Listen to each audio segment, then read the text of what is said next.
Le show de moto est rendu possible grâce à la participation de Yamaha, CF Moto et Importation Thibault.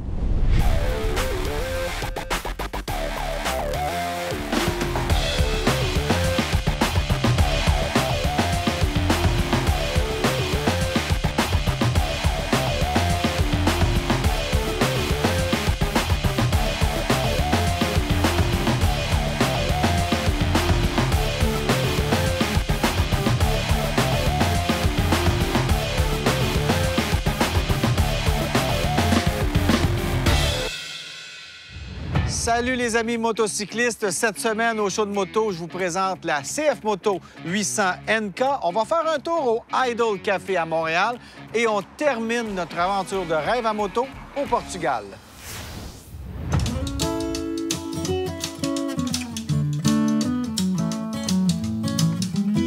Aujourd'hui, on part, c'est un peu frais, le soleil va sortir, on espère qu'on va être bien, mais on est en moto, alors c'est sûr qu'on va être bien.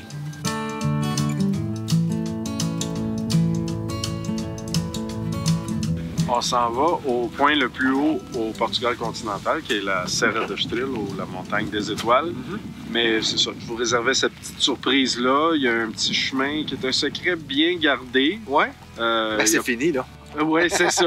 Il n'y a pas grand monde qui le connaît. Même les motocyclistes portugais passent rarement par ici. C'est un vieux chemin que les gens utilisent presque plus. OK. On s'en va là, le lacet qu'on voit là? Absolument. C'est ça qu'on va faire. Oui, pour éventuellement atteindre les petits sommets qui sont encore un peu enneigés. C'est ça, rouler au Portugal. T'as la grosse paix, il y a des belles routes. Puis en plus, il faut en parler parce que c'est pas cher. On voyage en France, on voyage en Italie. Depuis hier, on regarde les repas, les cafés, tout ça. C'est vraiment moins cher qu'ailleurs en Europe. Oui, c'est une destination pour quelqu'un qui ne veut pas buster un budget là, de vacances, là, qui ne veut pas dépenser 5-6 000 € sur une semaine de vacances. C'est l'endroit idéal. C'est parfait.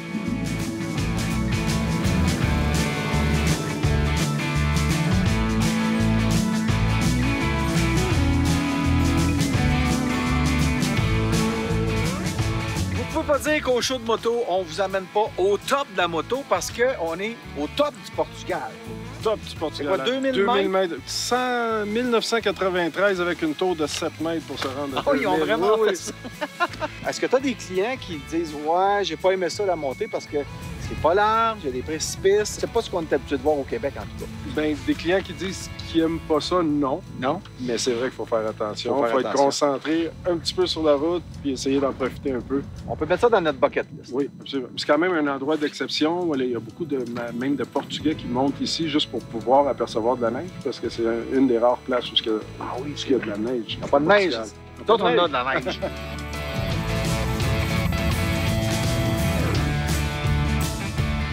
Dans quelle région du Portugal? Ici, on est à Serra de Estoril, qui est la montagne des étoiles, un peu au centre du Portugal.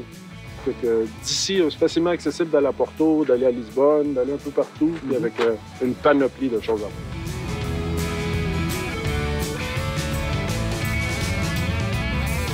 Dans le groupe, il y a Alex Paré. Pour qui c'est une première de rouler en Europe? Tu roules, ça fait quand même un bout de temps au Québec, mais comment tu as trouvé ça? Absolument magnifique, en fait. Ouais. C'est quelque chose à vivre. J'ai adoré les courbes, beaucoup, beaucoup. Le paysage est incroyable. Il faut choisir qu'est-ce qu'on regarde. Exactement. Donc, penses-tu que tu vas revenir au Québec un meilleur pilote de moto? Bien, je crois que oui. Écoute, on n'aura jamais des courbes comme ça au Québec, puis une belle asphalte. Ouais. J'ai appris le réflexe, puis de regarder beaucoup au loin. J'ai pas senti le besoin d'être un pilote expert pour pouvoir faire la ride. Fait que c'était un magnifique apprentissage. Puis à quoi tu t'attendais en t'en venant ici? Avais-tu des appréhensions? Bien, à part de rouler avec toi, écoute, j'avais... oui, c'est ça.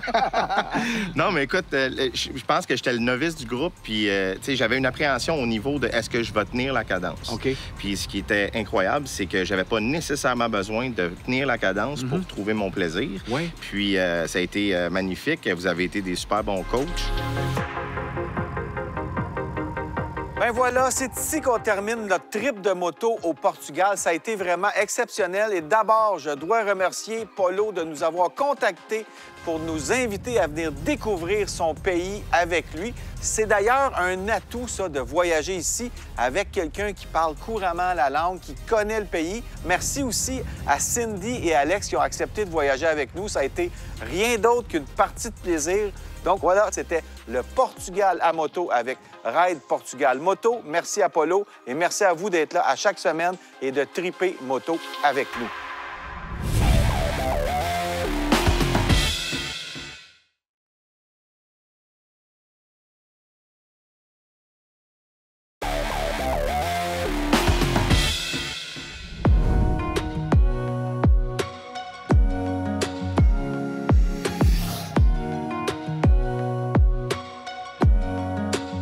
Si vous suivez le monde de la moto depuis quelques années, vous savez que CF Moto est la dernière marque à sortir de Chine et elle a été reçue avec une brique et un fanal avec toutes sortes de commentaires plus ou moins gentils. On est en 2024 et c'est comme ça que ça marche.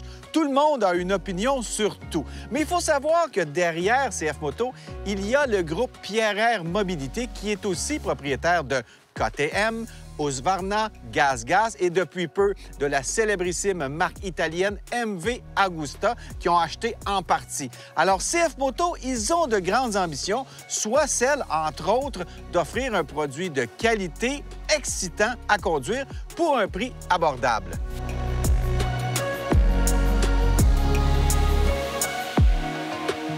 En fait, la CF Moto 800NK a plus que des airs de famille avec la Duke 790 de KTM. C'est carrément une moto que les mauvaises langues diraient que c'est une KTM pour les gens avec un budget plus modeste. Elle a le même moteur et le même cadre, mais ce qui attire surtout l'attention, c'est son prix, tout juste en haut de 10 000 $ pour une moto 800cc quand même assez performante.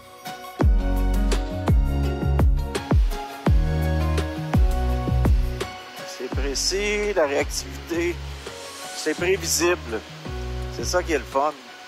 C'est pas trop puissant, juste assez. Et avec le son des silencieux, ma foi, on a juste le goût de l'entendre rugir.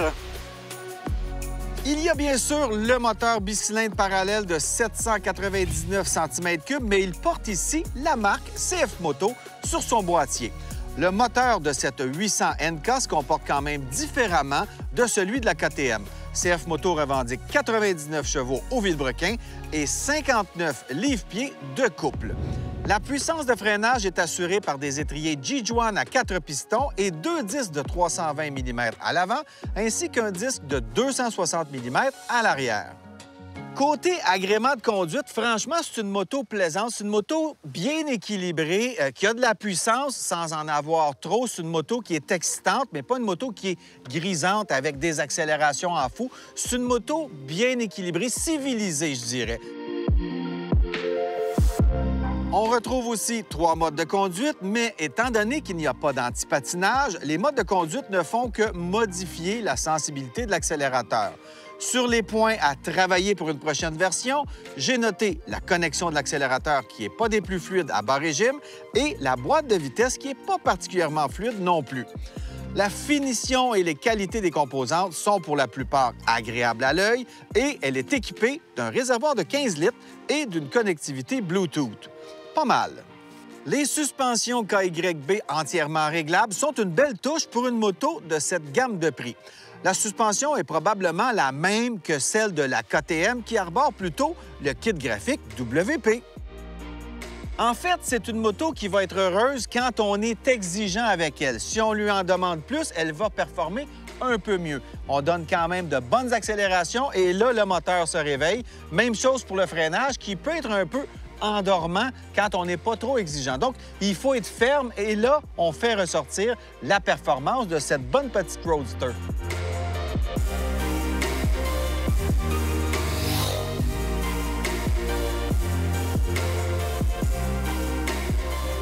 Si je vous parle du confort au guidon, ben c'est quand même assez compact comme position. On est quand même assez collé sur le guidon. On a un bon guidon plutôt droit à l'avant, mais la hauteur de la selle est à 31,5 pouces. Donc, même pour un pilote de gabarit moyen comme moi, ben je suis très confortable. Les repose-pieds sont quand même bien placés. On n'est pas trop recroquevillé, quoique pour les longues randonnées, ça va peut-être être un petit problème.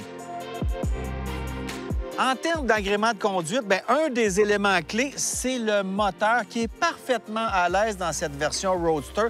Franchement, on sent que ça a été développé pour cette 800 NK et peut-être ensuite envoyé aux collègues, mais vraiment, on dirait qu'il a été conçu pour cette 800-là. Et surtout, ce qui m'a surpris, c'est le son avec le silencieux de série. Ça sonne quand même beaucoup mieux que ce que je me rappelle sur la Doug 790 ou la Husqvarna Svartpilen 801. Écoutez ça, ça vaut la peine.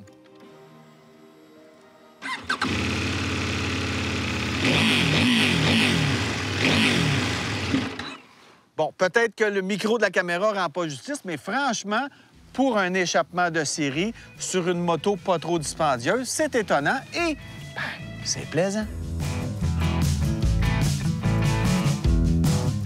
Au regard pour la qualité de ses finitions, on aurait facilement pu penser que cette moto sort d'une usine européenne ou japonaise, comme les autres modèles CF Moto qu'on a testés jusqu'à présent.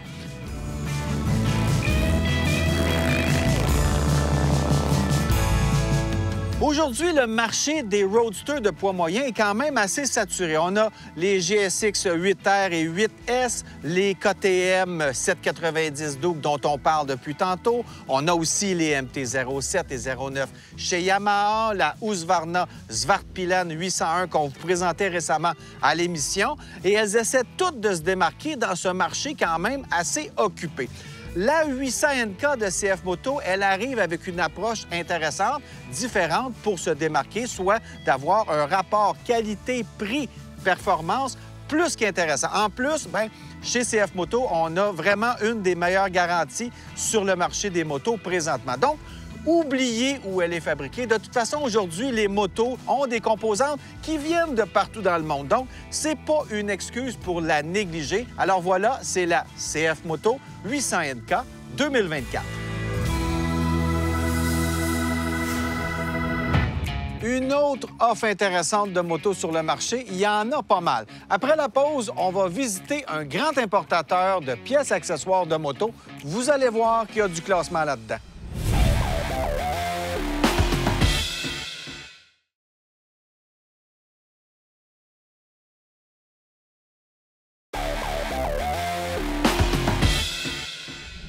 Quand vous allez faire un tour chez votre concessionnaire de moto préféré, bien, il y a toutes sortes de pièces et accessoires disponibles.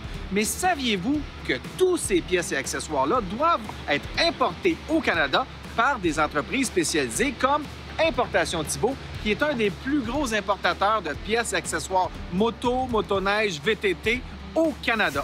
Bien, aujourd'hui, on a la chance de visiter l'usine d'Importation Thibault avec mon ami, le directeur marketing de l'entreprise, Dave Oakley.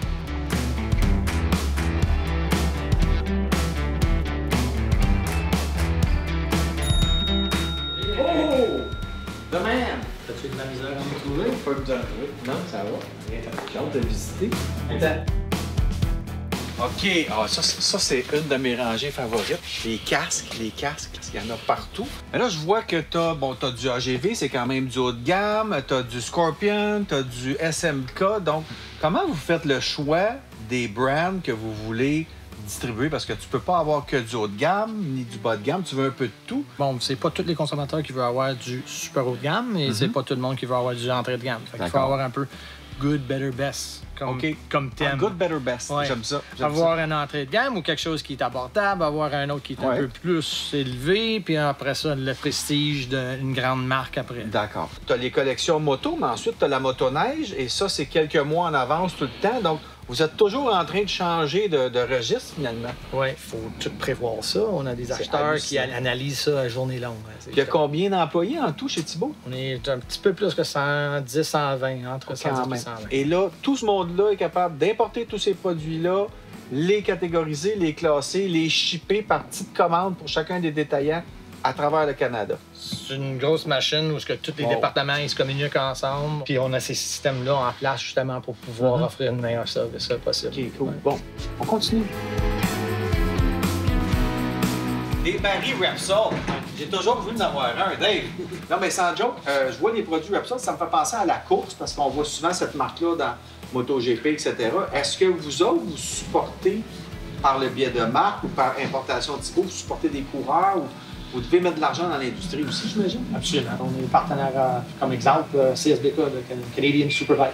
La course de Superbike au Canada, oui. Oui, on est une grande partenaire là-dedans. On est impliqué très fortement dans cette série-là. Bon, ben, on s'en va où, là? Les pneus, on s'en va voir quoi, si tu veux voir les pneus, c'est impressionnant. Ouais? OK, let's go.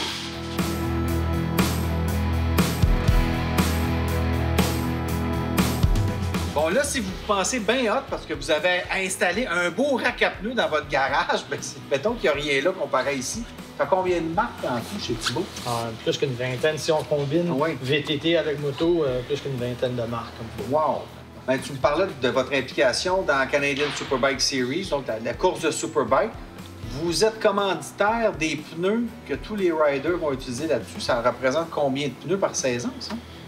Ça représente des milliers. Des milliers? Des milliers. Milliers. Oui, absolument. Wow. Puis ça, on ne fournit pas juste les pneus de course Bridgestone juste au CSBK. C'est toutes les séries et aussi les track day, les gars qui vont faire juste pour le plaisir, virer sur une piste de course. On fournit et on vend ces pneus-là à travers de nos concessionnaires. Puis on a un réseau de concessionnaires spécifiques précisément pour les pneus de course. OK. Bon, là, c'est la réception. On voit justement les pneus Bridgestone dont tu parlais. Ça, c'est juste une petite partie de votre inventaire pour les courses CSBK qui arrivent. Et donc, tous les camions arrivent ici, que ce soit des pneus, des casques, des manteaux, des bougies d'allumage. Ça arrive par là, c'est déchargé par votre équipe. En plein ça. 4 portes, des quais de chargement, ils vont décharger l'inventaire, ils vont faire la réception, ils vont balancer les inventaires avec les picklists. Après ça, ils vont faire une location, étiqueter, et la mettre en inventaire. OK. Bon, là, on est dans les vêtements. Ici, il y a une multitude de vêtements. Est-ce que vous êtes obligé de prendre toutes les marques connexes à, par exemple, Dainese avec AGV ou vous pouvez y aller à la pièce si vous voulez? On peut aller à la pièce. Ouais. Chaque marque, on négocie différemment. Tu vois, comme un exemple de Dainese, on sait qu'ils sont le propriétaire de casque AGV. Ouais. C'est un beau complément pour cette gamme-là. Scott, pour la gamme d'hiver, la gamme de motocross, mais on choisit des différents produits comme on pense qu'ils vont nous intéresser. Bon, vous avez plein de belles marques, mais vous avez aussi vos marques maison. On a tout le temps une option pour un consommateur. Quelque chose de plus abordable, un petit peu plus cher, une marque qui est super renommée, puis performante, et qui va être plus chère. D'accord. Ouais. On a vraiment pour tous les budgets partout dans l'entrepôt. C'était vraiment une belle visite. C'est le fun de voir à quel point les articles qu'on retrouve chez nos détaillants pour sport motorisé ont fait du chemin avant de se retrouver sur leur tablette. Puis en plus, je me suis trouvé de la lecture de cabinet.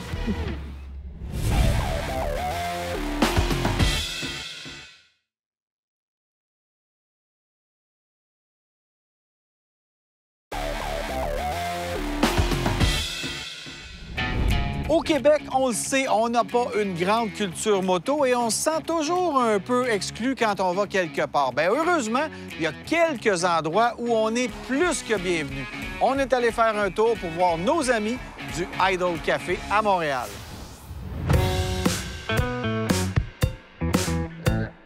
On ne pouvait pas venir au Idle Café sans parler au nouveau propriétaire, Alex Cindy. La reconnaissez-vous, elle? Hey, d'abord, là, je voudrais vous dire bravo d'avoir le courage de prendre ça en main, un café motocycliste au Québec. Bravo, bravo, bravo. Avec un garage, faut le dire. Garage, oui, garage moto. D'abord, côté café, qu'est-ce qu'on peut avoir ici comme café?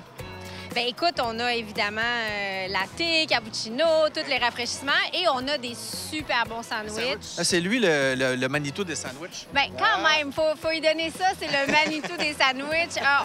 On est parti avec l'idée qu'on voulait de la bouffe de garage et de là sont. C'est quoi de la bouffe de garage? Pas une cantine qui klaxonne, qui arrive à toutes les heures? Exactement ça qu'on voulait faire. La cantine qui klaxonne, mais directement sur place. J'arrête pas de klaxonner après mon staff, inquiétez-vous pas. Mais pour de vrai, on a fait des sandwichs craft dinner, chip au ketchup, le gros sale qu'on appelle avec un pain de viande, ouais, très, très juicy. Tu sais, des choses comme ça. Puis on s'est affilié aussi avec la chef dansante pour faire un café extrêmement caféiné qui s'appelle le Jet Fuel.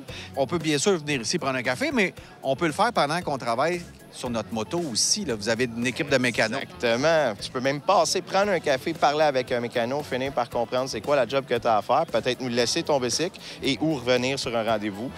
C'est un endroit, un hangout pour les motocyclistes. Puis en même temps, ben, on répare puis on fait pas mal tous les jobs qui sont possibles. Puis on est en ville, c'est ça qui est le fun. Il n'y en a pas tant des garages de moto, des petites shops comme on appelle. On a perdu cet esprit-là. C'est tout le temps rendu des gros détaillants.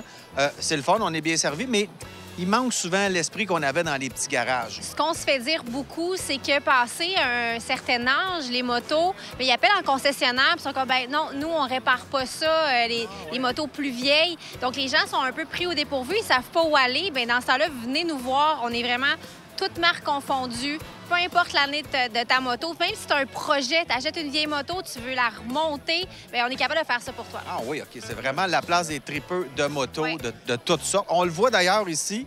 Je suppose qu'il y a de vos clients réguliers qui sont venus au motosocial Oui. aussi. Là, c'est votre premier motosocial en tant que propriétaire du Idol. Exactement. Étiez-vous nerveux? Absolument. Ah ouais, Pourquoi? Ben parce que, écoute, on veut toujours que ça marche, on veut que le monde se pointe, se pointe au rendez-vous, qui goûte mes sandwichs. Écoute, tu sais, on n'était pas sûr de qu'est-ce que ça allait donner. Avec Moto Social, c'est plus facile. Ils ont tellement d'exposure, puis sont tellement présents, le monde les suit. Fait qu'on est vraiment content qu'ils nous aient choisis aussi pour faire le premier Moto Social de l'année 2024. Mais il y a des cours de mécanique aussi. J'ai vu ça passer. Oui, donc on a un cours français mixte, un cours seulement pour les femmes parce que souvent, elles sont intimidées d'aller là, ils ont peur de poser des questions. Et il y a un cours aussi en anglais, donc... Ah, ça, c'est bon. Oui. Et comment les gens peuvent se renseigner pour avoir les horaires? C'est pages Facebook, vous autres? Page Facebook, Instagram et sur notre site Web, c'est super facile à trouver. Puis c'est vraiment un cours général, donc on apprend à connaître notre moto, à faire des troubleshoots sur notre moto, à être plus au courant de ce qui se passe. Donc c'est vraiment utile. Surtout avec des motos vintage un peu, il faut savoir ce qui se passe parce que c'est de l'entretien. Exactement. Donc, on peut venir au Idol, prendre un café, un sandwich, faire réparer sa moto neuve ou sa moto vintage, avoir des conseils. Il n'y a pas grand-chose que vous ne faites pas. J'espère que vous allez encore avoir du temps pour rider. Vous autres aussi. Oui. On va se faire d'autres voyages, j'espère. Oh oui. Puis je vous souhaite... Quoi, je vous souhaite merde? Est-ce qu'on peut dire ça dans la restauration? Merde? Ouais? Tu fais un gros show. On va faire un gros show. Alors, merde pour 2024 et les 30 années suivantes. Merci d'être Salut, là. on va revenir. Voilà, c'est ici que je conclue l'émission cette semaine. Dans les prochaines semaines, pour vous tenir au courant, on a plusieurs essais de moto. La MV Augusta F3 RR, une première MV au show de moto. On a la Harley-Davidson Panamerica CVO 2024. La Trail 125 de Honda. On a eu un bon succès avec notre émission sur les mini-motos Honda. Et on va aussi vous présenter la toute nouvelle Honda Transalp 2024. Alors, soyez des nôtres dans les prochaines semaines. On va vous parler de moto encore et encore et encore et encore. Encore de motos, des motos, des motos, des motos.